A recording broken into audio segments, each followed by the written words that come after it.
In 59 BCE, a Roman soldier accidentally killed a cat in Egypt. He did not mean to. He was a legionary on a diplomatic mission. He had no reason to believe this particular accident would be the last thing he ever did. But an Egyptian crowd gathered around his house. Ptolemy XII sent officials to beg for the man's life. Rome sent word he was under its protection. None of it mattered. The Greek historian Diodorus Siculus was present in Egypt at the time and recorded what happened. The crowd dragged the man out and killed him. Not for murder, not for treason, for killing a cat, and that raises a question nobody thinks to ask. What did the Egyptians know about cats that made them willing to risk war with the most powerful empire on earth to avenge one? We have a story we tell ourselves about Egyptian cats. That it was superstition, idol worship, the kind of irrational reverence that ancient people gave to things they didn't understand. But the evidence tells a different story, a more practical one, a more human one. Let's start with grain. 10,000 years ago, the agricultural revolution created a problem that threatened to undo everything. Rats, grain stores attracted rodents. Rodents contaminated and destroyed harvests in a civilization built on agriculture. In a river valley where the flooding of the Nile determined whether people lived or died, rodents were not a nuisance. They were an existential threat. Then something happened. A small wildcat Felis sylvestris libica, the African wildcat, noticed the concentration of mice around human settlements and moved closer. Not because humans invited it, because the rats were there. No one domesticated the cat. The cat domesticated itself. Archaeologists found the earliest evidence of this relationship 9,500 years ago in Cyprus, where a cat was buried deliberately alongside a human. The first cats protected Egyptian granaries from the one thing that could quietly and consistently destroy a civilization, not war. Not flood, but the constant invisible destruction of 10,000 rats eating in the dark. That is where the reverence began, not with gods, with grain. But here's where it gets more complicated. Cats did not just kill rats, they killed snakes. Egypt had cobras Naya Haji, one of the most dangerous animals in the Nile Valley, capable of killing a person within hours. The Egyptians watched cats kill the most feared animal in their world with calm, casual precision. They drew a conclusion that made complete sense. This animal was not ordinary. This animal had power that ordinary animals did not have. The first representations of Bastet, the cat goddess, date to around 2800 BCE. Inscribed on stone vessels found in the galleries beneath the step pyramid of Djoser at Saqqara. At first, she was depicted as a lion-headed woman. After 1000 BCE, she became what we recognize today, a woman with the head of a cat. Goddess of the home, of women, of children.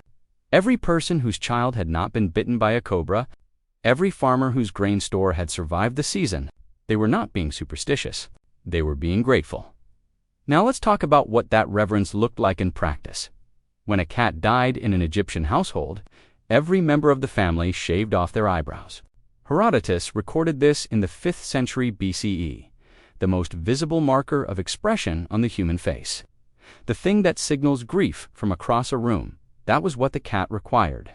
Walking around without eyebrows told every person you passed, I have lost something worthy of public. Visible mourning, the Egyptians wore their grief for cats on their faces, and in death, cats received what almost no other animal in the ancient world received: mummification. At Bubastis, based its primary cult center in the Nile Delta, archaeologists uncovered a cat cemetery with approximately 300,000 mummified cats. 300,000, wrapped in linen, placed in bronze containers, offered to the goddess. Herodotus described the annual festival of Bastet as the largest religious gathering in all of Egypt. Up to 700,000 people traveled by boat along the Nile each year. More wine consumed during those days than in the rest of the year combined, 700,000 people. For a cat festival, the Egyptian state was so determined to protect its cats that it created a government agency whose sole purpose was preventing their export. Cats were forbidden from leaving Egypt. If one was smuggled out, the government sent agents to other countries to retrieve it. Court records survive documenting prosecutions for cat smuggling. Egypt treated its cats the way modern nations treat their most strategic assets. Here is the part nobody talks about. In 525 BCE, the Persian king Cambyses, to invade Egypt. At the Battle of Pelusium, he deployed an unusual strategy. He had images of Bastet painted on his soldiers, shields, and drove cats before his advancing army. The Egyptian soldiers, who could not bring themselves to risk harming the sacred animals, held their fire. 50,000 Egyptians died, 7,000 Persians. The most powerful military in the ancient world was defeated in part because its soldiers would not shoot arrows toward cats. Or you can consider what a civilization was saying about itself when it built that value so deep that even military necessity could not override it. The Egyptians had concluded that the creatures who kept the rats out of the granaries, who killed the cobras before they reached the children, who hunted in the dark with a competence that no human being could match, those creatures had earned something more than gratitude. They had earned protection. They had earned mourning. They had earned a goddess. Now, look at the cat in your house, the one that ignores you deliberately, the one that appears at 2 in the morning and disappears without explanation. That animal's ancestors protected the grain that fed the civilization that built the pyramids.